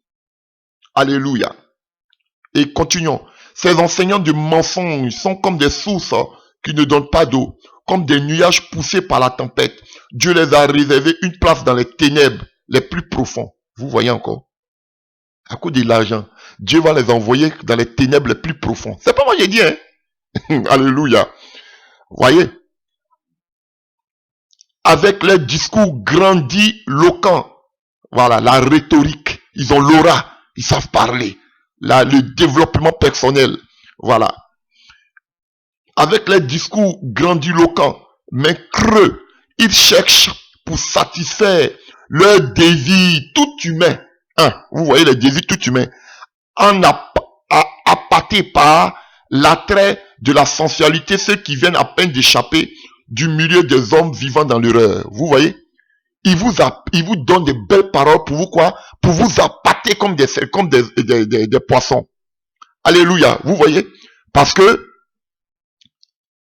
alléluia, c'est merveilleux ici. Vous voyez? Il vous attire par des beaux discours. Et ils cherchent à quoi? À vous attraper parce qu'ils ont des désirs humains. Mais par quoi ils le font? Par la sensualité, par des paroles doucereuses. Alléluia. Chers frères et sœurs, ils essaient de vous attraper, de vous appâter pour vous mettre quoi? Dans l'erreur. Voilà ce qu'on a donné comme définition. De la luxure, des choses de ce monde, par des paroles, par des belles paroles.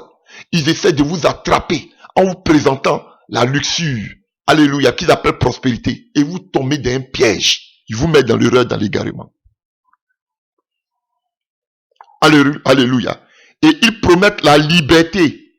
Vous serez libre, vous serez délivré, vous serez prospère, alors qu'ils sont eux-mêmes esclaves des passions. Alléluia.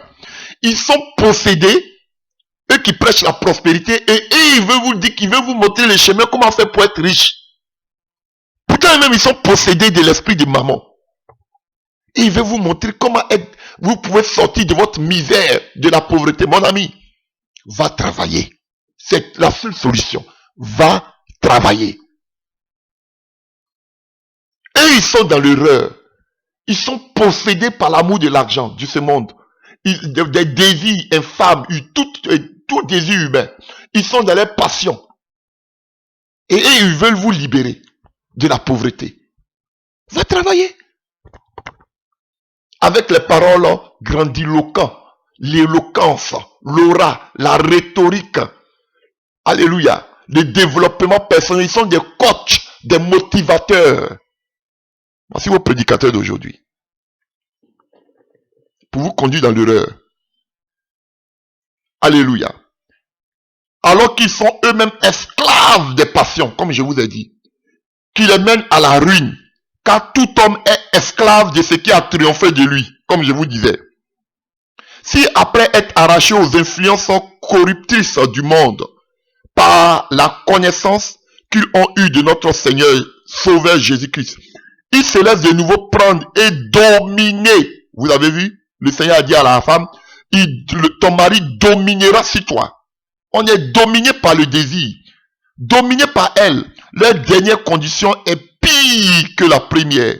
Il aurait mieux valu pour eux ne pas connaître le chemin d'une vie juste plutôt que de s'en détourner après l'avoir connu et l'abandonner. Le saint commandement qui leur avait été transmis, il confirme la vérité de ces proverbes. Le chien retourne à ce qu'il a vomi. La truie, à peine lavée, se tourne de nouveau dans la boue. Waouh, c'est fort. Voilà. Eux-mêmes, ils sont esclaves des passions, des désirs. Alléluia. Des convoitises de ce monde. Et ils veulent délivrer les gens. Ils veulent montrer le bon chemin. Des fils du diable. Alléluia. Voilà.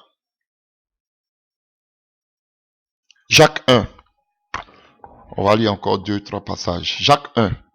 À partir du verset 14. Lorsque nous sommes tentés, ce sont les mauvais désirs que nous portons en nous, qui nous attirent et nous séduisent. Waouh, voici ce que nous dit Jacques. Jacques dit que quand on est tenté là, c'est ce que, comme on a vu tout à l'heure en pathos là, c'est ce qui a été engendré dans nos pensées là. C'est ce que nous séduisent. Ce que nous pensons nous-mêmes. Alléluia. Comme on l'a dit tout à l'heure, que lorsqu'on parlait de pathos, de pathétique. Vous voyez? Tout part de nos pensées. Alléluia. Ce que nous avons nourri dans nos pensées, c'est ce que nous séduisent. Alléluia. C'est ce qui nous séduit, pardon. Lorsque nous sommes tentés, ce sont les mauvais désirs que nous portons en nous qui nous attirent et qui nous séduisent. Puis, le mauvais désir conçoit et donne naissance au péché. Voilà. Comme Ève, elle a vu de ses propres yeux, elle allait prendre, elle a mangé. Alléluia. Et une fois parvenue à son plein développement, engendre la mort. Vous voyez les désirs là, où ça nous conduit à la mort. Et Ève, à partir de cela, elle a vu des yeux, elle a mangé, et puis à partir de là, l'homme a commencé à mourir. Donc, toutes ces passions, ces mauvais désirs, la convoitise nous mènent à la mort. Ça ne t'amène pas à la vie éternelle.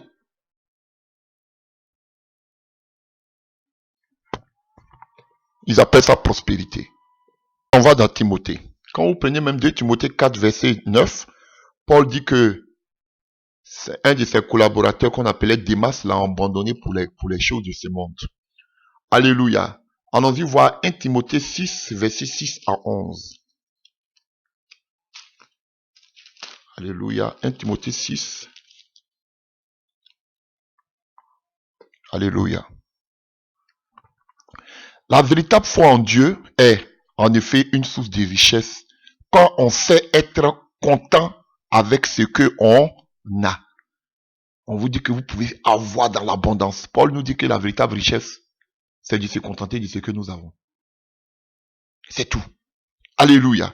Nous n'avons rien emporté dans ce monde et nous ne pouvons rien emporter. Tant que nous avons la nourriture et vêtements, nous en contenterons. Ceux qui veulent à tout prix s'enrichir s'exposent eux-mêmes à la tentation et tombent dans le piège de nombreux désirs insensés et pernicieux qui précipitent les hommes dans la ruine et la perdition. Il y a toujours ruine, il y a toujours perdition, l'amour de l'argent. Vous voyez tout ce qu'on a été de lire jusqu'à aujourd'hui là. Jusqu'à maintenant, on parle de perdition, on parle de ruine. Il continue verset 10 de 1 Timothée 6. Car l'amour de l'argent est la racine de toutes sortes de maux. Pour s'y être abandonnés, certains se sont égarés loin de la foi. Et ils disent non, on peut avoir la gloire et être dans la foi. C'est ce qu'ils vous enseignent. Et se sont infligés beaucoup de tourments. Voilà.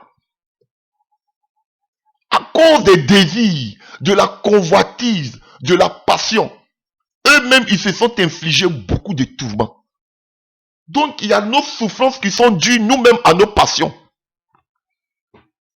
On souffre en voulant avoir. Parce que lui-même, il a dit, la richesse en Christ, c'est de se contenter de ce que tu as.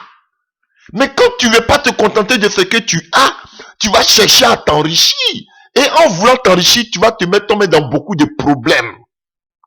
Voilà ce qu'il nous enseigne. Tu veux savoir si tu es riche? Contente-toi de ce que tu as. Ne cherche pas à envier les autres. Ne convoite pas ce qui est à autrui. Ne cherche pas à t'enrichir en voulant t'enrichir. On n'a rien à mener dans ce monde, on ne va rien emporter. Contente-toi de ce que tu as. Ça vient, gloire à Dieu, ça ne vient pas, contente-toi. Ceux qui cherchent à s'enrichir, alléluia, ce monde appartient au diable.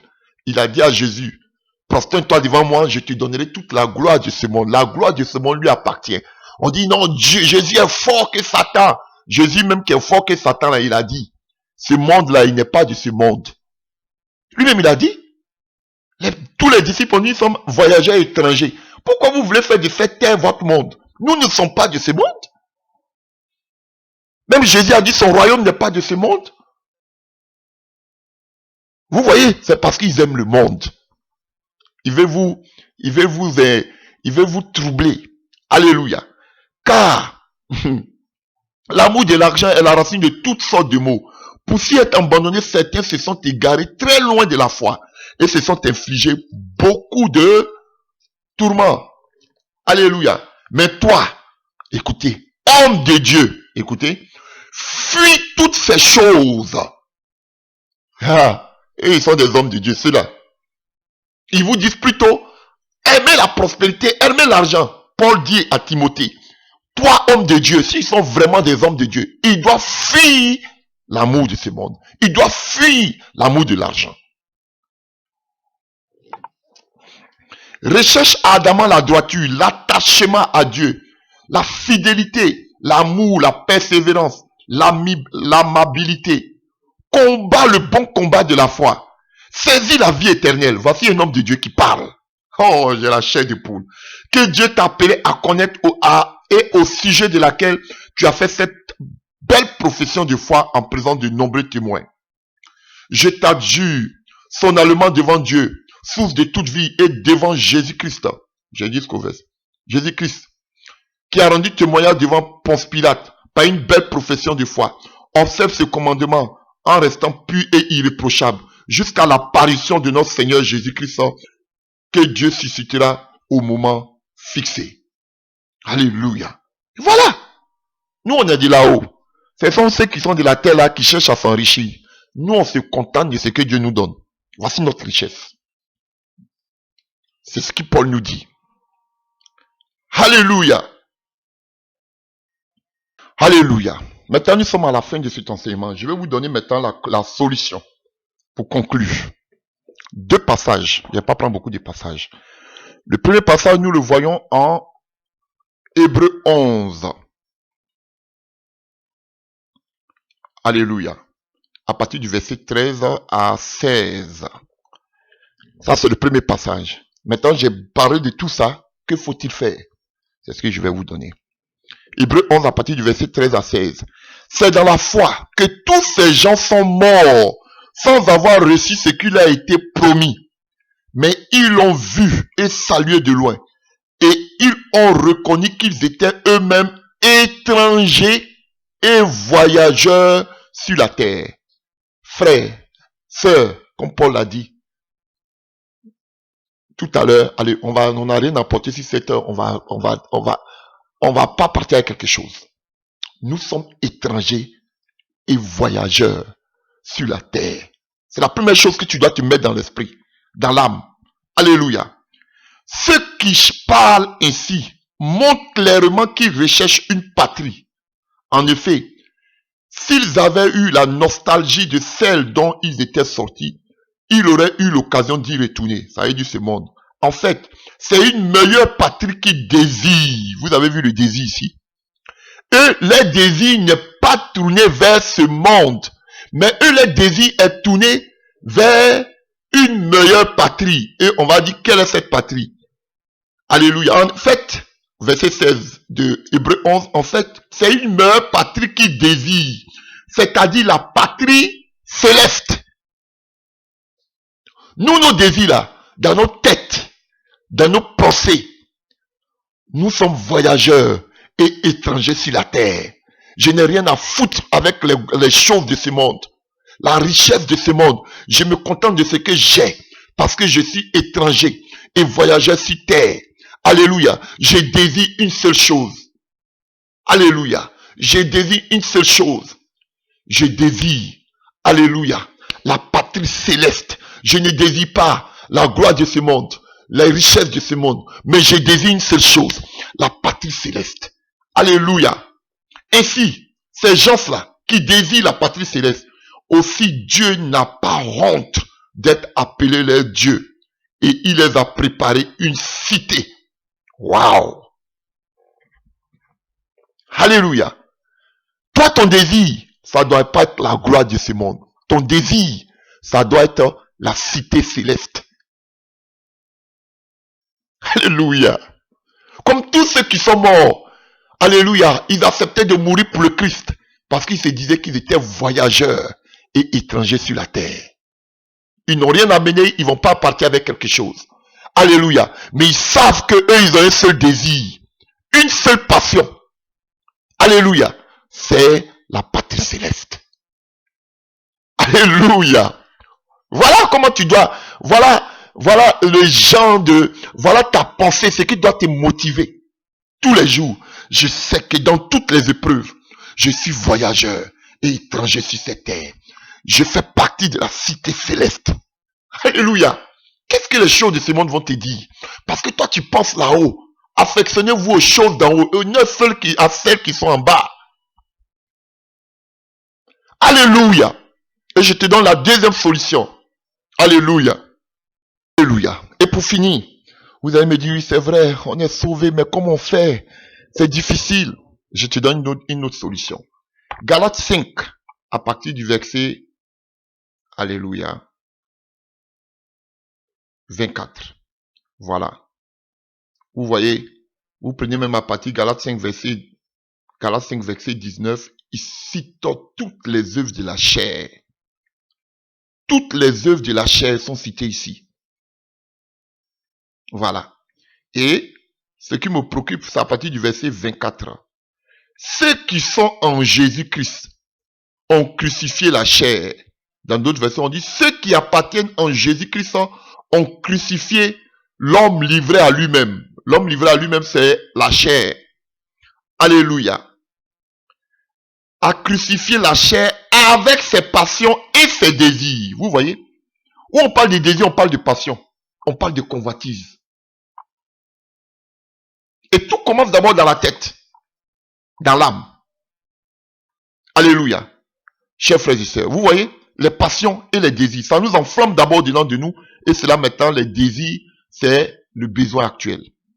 Si nous vivons par l'esprit, marchons aussi selon l'esprit, ne cherchons pas une vaine gloire en nous provoquant les uns les autres et en nous portant envie les uns aux autres. Alléluia. Tu veux combattre les passions et les désirs de la chair, tu dois crucifier la chair. Voilà. Et comment on crucifie la chair? En marchant par l'esprit. Alléluia. Chers frères et sœurs, nous avons les fruits de l'esprit. Nous avons les fruits de la chair. Donc si tu veux, alléluia, tu prends Galates 5, à partir du verset 19, tu vois les œuvres de la chair. Alléluia. Mais tu prends Galates 5, verset 22, tu mets aussi, tu fais deux tableaux, et puis toi-même tu fais les comparaisons. Alléluia. Mais de notre propre force, vous avez vu, on dit le fruit de l'esprit. Le fruit de l'esprit. C'est le Saint-Esprit qui pourra t'aider à arriver à cette maturité. Voilà. Jésus a dit, sans mon esprit, vous ne pouvez rien faire. Le Saint-Esprit, la venue du Saint-Esprit a été le qu'on appelle, alléluia, la figure du pou. Alléluia. De, alléluia, l'église primitive. C'est à partir du Saint-Esprit que tout a commencé. Sans le Saint-Esprit, voilà pourquoi Jésus a dit à Nicodème, si tu n'es né d'esprit, c'est difficile. Alléluia. Non seulement dans sa parole, mais l'Esprit de Dieu, toi, vive en toi, te diriger, te parler. Alléluia. Quand tu as l'Esprit de Dieu en toi, il te convainc de pécher. Et quand tu as l'Esprit de Dieu en toi, il y a des choses que c'est comme une alarme, il y a des choses qui t'empêchent de faire. Voici tout le secret. Alléluia. Donc les gens, tu ne peux pas avoir le Saint-Esprit et le Saint-Esprit va te dire que tu dois être riche. Tu as un problème, tu n'as pas le Saint-Esprit. Le Saint-Esprit va jamais te pousser à aller vers la richesse. Regardez, attendez. On est dans Galates. Attendez. Galates 5, je voulais finir, mais attends, Galates 5, verset 19. Galates 5, verset 19. Je suis juste là. Alléluia. Tout le monde voit bien ce qui procède de l'homme livré à lui-même. L'immoralité, les pratiques dégradantes et la débauche, l'adoration des idoles, la magie, haine, querelle, ainsi de suite, les rivalités, les dimensions, l'envie, l'ivrognerie et toute autre chose. Alléluia. Voilà. Chers frères et sœurs, tout ce que vous savez. Maintenant, le fruit de l'esprit, c'est la joie, la paix, ainsi de suite. Mais vous n'avez pas vu dedans que dans le fruit de l'esprit, il y a la prospérité. Que le Saint-Esprit te donne la prospérité. Vous n'allez pas voir cela. C'est un esprit saint. Il n'a rien à voir avec la prospérité. Alléluia, chers frères et sœurs. Donc tu ne peux pas dire que tu as le Saint-Esprit en toi et que le Saint-Esprit te conduise vers les passions de ce monde, vers les désirs de ce monde, vers la convoitise que vous appelez aujourd'hui prospérité. C'est une foutaise. C'est une hérésie. Alléluia. Donc je t'ai donné les deux solutions. Nous sommes voyageurs étrangers sur la terre. Nous devons désirer la patrie céleste. Et deuxième des choses, nous devons marcher par l'esprit. Crucifier la chair et marcher par l'esprit. Pour crucifier la chair, seul par l'esprit. Voici ces deux mondes différents. Celui qui vit par la chair, il est de ce monde. Celui qui vit par l'esprit, il est de la patrie céleste. Alléluia. On peut vivre dans ce monde et vivre par l'esprit. Ce que Dieu veut, c'est notre sanctification. Que nous puissions nous séparer d'avec le monde. Que le Seigneur vous bénisse. Au nom de Jésus. Amen.